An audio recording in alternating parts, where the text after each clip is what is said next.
You say to those claims that you're a Labour Party insider and you don't have any previous experience in this field.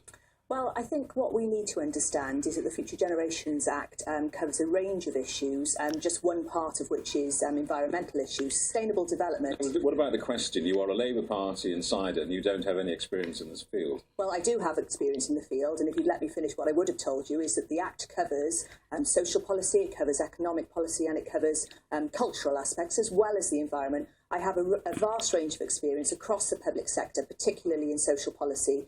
And of course, the appointment was made by a cross-party panel. But, you know, in politics, when you've been in a political role, you're always going to be open to criticism. And what I would say to those critics is, judge me by my past record in politics, where I've not been afraid to criticise my own party when I was a councillor, and judge me by what I now do in the role. I mean, a lot of people will be sitting at home watching this tonight, wondering what a Future Generations Commissioner does. I mean, isn't this just another layer of bureaucracy in Wales?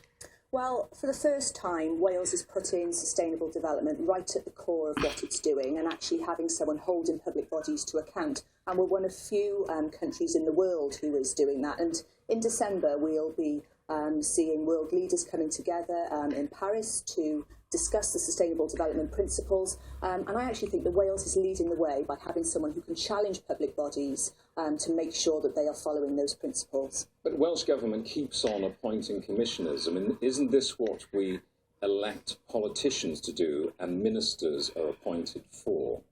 Well, I think that's where the independence of the role is important, and I will be independent in the role. I will not be afraid to challenge either the Welsh Government or any of the 44 public bodies that I will be responsible for scrutinising. And I think it is important, that independence, to make sure that the role is actually driving through those sustainable development principles and making sure that public bodies are accountable. And you'll be able to do that even though you were a former special advisor to Carl Sargent?